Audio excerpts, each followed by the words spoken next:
Because nowadays every city has to have a Ferris wheel. They're good for a lot of things. One, gives people a good bird's eye view of the city. Allows you to take a few bucks off patrons. And it's a really slow rotating, so you get plenty of time. It's a good scam, interesting attraction, let's say.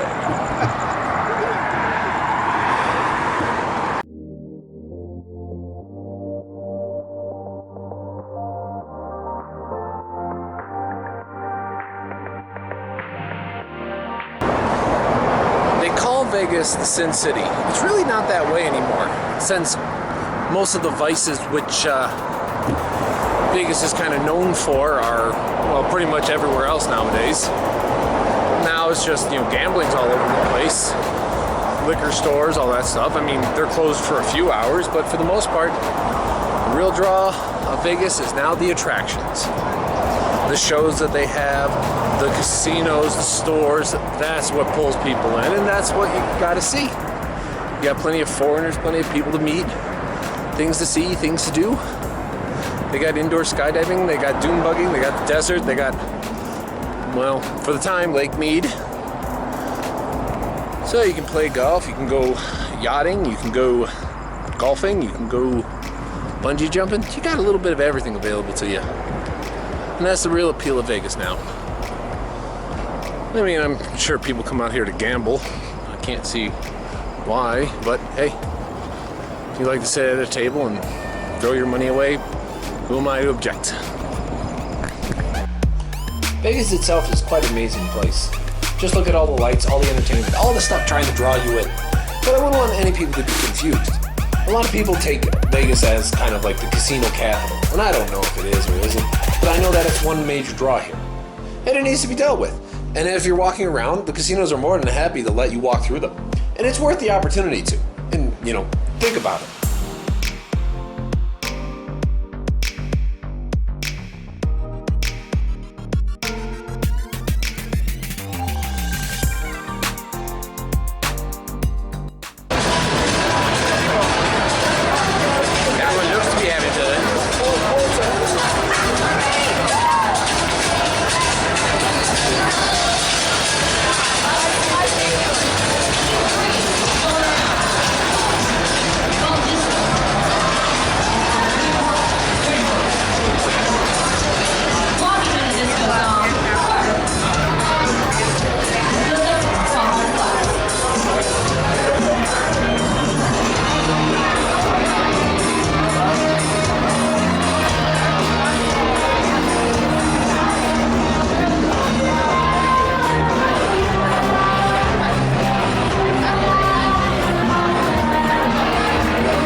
Gambling in Las Vegas. Like, all these tables are $100 minimum.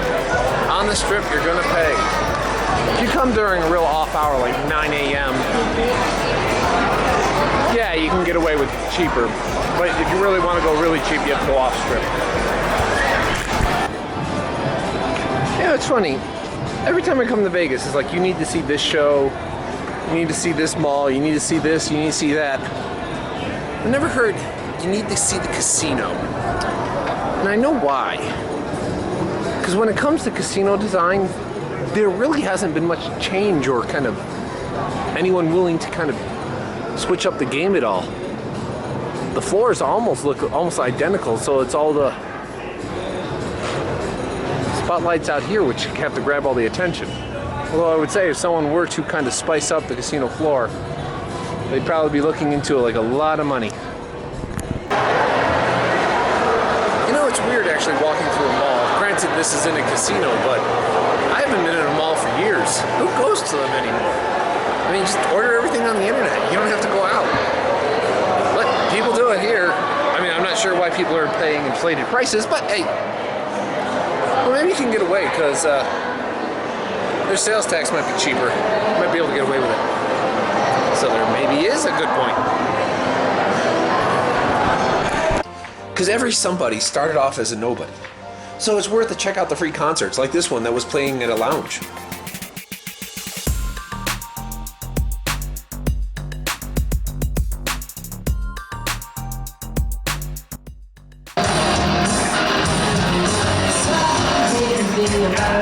Must have been about 17.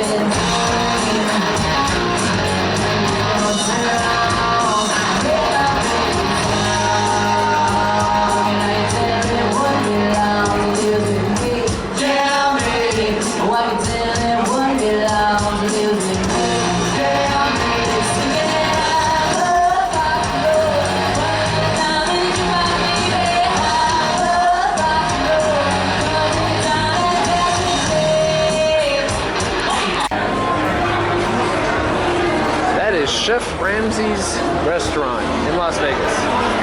You read the menu, it's nothing special, so I don't know why they have a line. I don't care. There's no possible way he has a burger that good. Nor chicken wings, since they're terrible after you get past the Mississippi River. But I wouldn't want that insult to fly too much. Really, when it comes down to chicken wings aren't the same after you leave Ohio.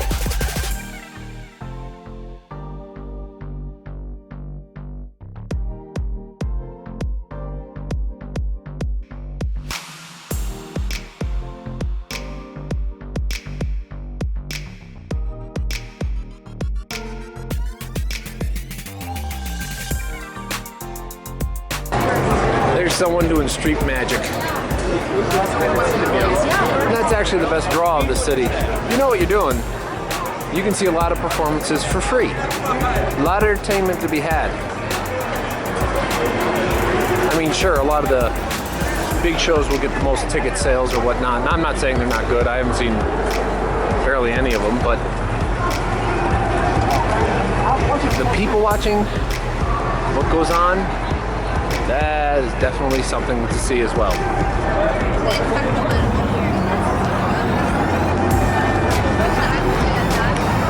Just need to know what you're looking for. And the main strip, it's usually not too hard to find. A lot of the casinos have lounges that have bands playing. And even the street performers, and well, there's a whole lot going on. Doesn't even cost a dime. Walking around, you can see plenty of performances. Street musicians, street magic. It's all great. And that's the real draw I find in Vegas. And of course, finally, there is, of course, the fountain in front of the Bellagio.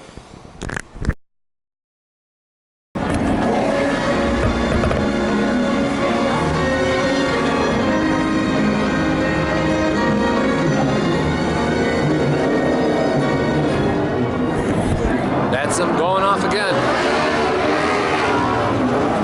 A different show each time. I'm sure they repeat at some point.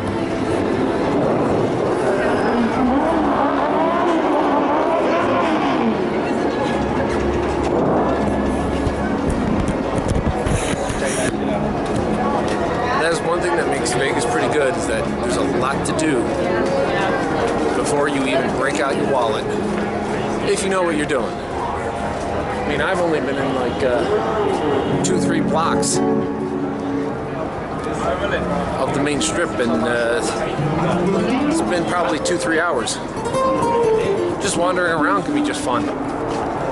But now it's time to find something else.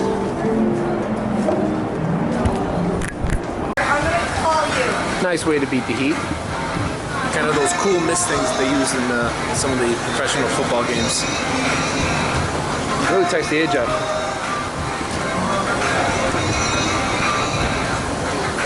Allows me to avoid buying their overpriced water.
Show every 15 minutes. So there's plenty outside that you can find. Hi guys. Here's the cool thing. If you walk away from the main strip, prices drop substantially very quickly. Hotels can cost half as much as they do on the main strip. Easy, just within like a few blocks. Prices for restaurants drop, drinks drop, the tables drop, so you can kind of visit the main strip for your sightseeing and then go to the off strip for the regular stuff, the stuff you're going to do. As for food, you're not really missing much. A lot of the big name restaurants that are on the main strip are just, you're paying for a name. Food isn't all that much better. In fact, I think in some cases you get the better food out further because the chef has something to prove. There, they're just trying to more of just kind of please your eye more than please your tongue.